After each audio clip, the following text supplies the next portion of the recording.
దిగారు. భోజనంలో కప్పలు జీర్లు వస్తున్నాయని ఆవేదన వ్యక్తం చేశారు. సిబ్బందికి ఎన్నిసార్లు చెప్పినా పట్టించుకోవడం లేదంటూ మండిపడ్డారు. వెంటనే సిబ్బందిని మార్చాలని విద్యార్థులు డిమాండ్ చేశారు.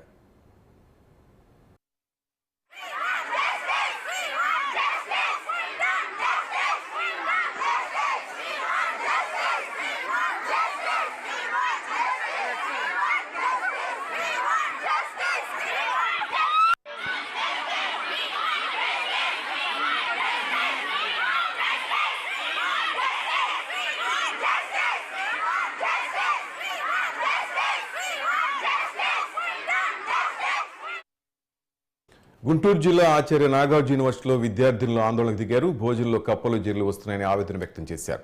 మన అప్డేట్స్ మరి రిపోర్టర్ శ్రీనివాస్ నాయుడు తెలుసుకుందాం. శ్రీనివాస్ చెప్పండి. శ్రీనాథ్ నాగార్జున యూనివర్సిటీలో మహిళా విభాగానికి చెందిన ఉమెన్ హాస్టల్లో గత రాత్రి భోజనం వడ్డించే సాంబార్లో కప్ప వచ్చిందని విద్యార్థులు పెద్ద ఎత్తున సుమారు 100-150 మంది విద్యార్థులు ఆందోళన చేపట్టారు. హాస్టల్లో 2 రోజులకు ఒకసారి 3 రోజులకు ఇదొక దుర్ఘటన జరుగుతూనే ఉంది. గత వారం రోజుల క్రితం చూసుకుంటే కాలేజీ వచ్చింది. మేము సంవత్సరానికి 7,600 రూపాయలు మెస్ ఛార్జీ చెల్లిస్తున్నాము. ప్రభుత్వ వసతి గృహాల్లో ఉంటున్నాము.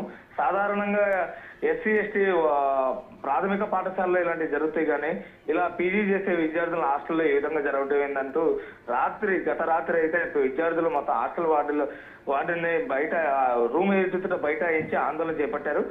పెద్ద ఎత్తున ఆందోళన చేయడంతో ఈ విషయం పొలిటికల్ రాజకీయ పరంగా అదేవిధంగా సామాజిక పరంగా కూడా అన్ని విధాలుగా అది ఈ విషయం హైలైట్ అవడంతో విద్యాశాఖ మంత్రి నారా లోకేష్ స్పందించి ఎవరైతే హాస్టల్లో వార్డెన్ ఉన్నారో, ఎవరైతే కమాటీ ఉన్నారో, ఎవరైతే కాంట్రాక్టర్ ఉన్నారో వీరి ముగ్గురుపై తక్షణ చర్యలు తీసుకోవాలంటూ ఇప్పటికే ఆదేశాలు జారీ చేసి దీనిపై విచారణ కమిటీ కూడా ఏర్పాటు చేశారు.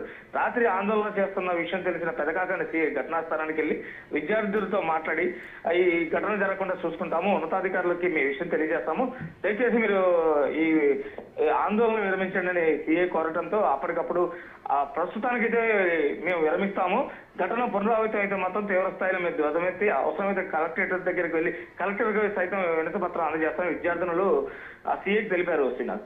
Thank you Srinivas.